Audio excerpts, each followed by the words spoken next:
For this week's Daily Race B, we make a rare trip to the high-speed ring, which isn't actually a ring, but I don't make the rules. We're in Gr4 cars for this one, although pretty much everyone is in the Bugatti Veyron, including me for this lap guide. No setups this week, just brake balance, which is on +5. When you start or restart the qualifying, your first lap won't really count, as you can't build up enough speed by the start line. The time for the first lap will be down by half a second or more on subsequent laps, and every millisecond counts for this one. A quick viewer warning before we get into the lap guide: if you're of a nervous disposition, you may want to look away when we get to turn 3, as things get a little bit naughty. As we head down this long straight, a quick tip when driving the Veyron: short shift up the gears when the rev counter is over the gear number to get the optimum power. After crossing the line to begin the lap, once you hit the orange distance markers, you want to start heading over to the left for the first couple of turns. We're going to be going through most of this bend on the inside, so you want to stay close to this grey curb. It doesn't matter if you run onto it a bit, but it's better to stay on the track.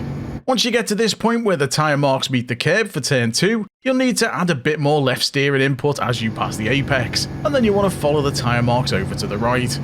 Keep over to the right hand side as you look out for the first braking marker, which is the 50-metre board.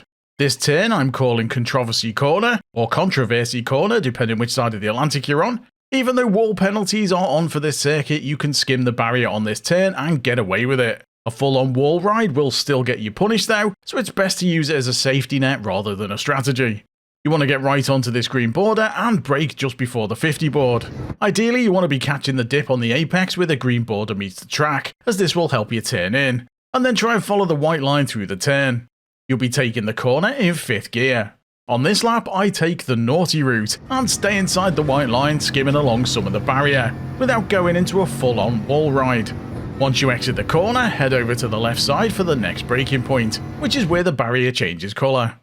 Brake in a straight line and then turn in after the green edging finishes, aiming for the curb on the opposite side.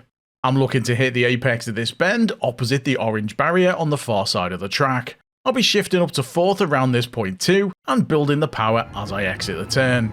As I go under the sign, I'll begin turning back to the left as I get to this orange barrier, and changing down to 3rd so I can stay tight to the next bend. For this turn, I'm also aiming to hit the apex around where the orange barrier is on the right, and then changing up to 4th as I pass it. You want to get on the power as soon as possible, without putting yourself into the barrier as we enter the tunnel. Stay on the white line as you go through the tunnel, and then you can get right over the curb on the next turn. Keep on full power as you go round the bend, looking out for the marshal on the right. You want to turn in as you go past him, aiming to cross the white line just before the green edging starts. Try not to turn in too early, as that can give you a poor line into the bend. This can be a tricky bend to get right. It's possible to take you flat if you get the entry perfect, but you're likely to have to lift off a bit as you enter the turn. You're aiming to run near the top of the curve without hitting the barrier.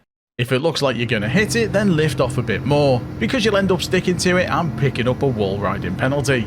Once you're clear of the turn, then it's a straight run over the finish line to complete the lap. The lap is shared in game. Search for Jimster71 in the discovery section if you want to check it out. If you want to use it as a ghost, then take a look at the video linked in the description. Thanks for watching, and I'll catch you next time.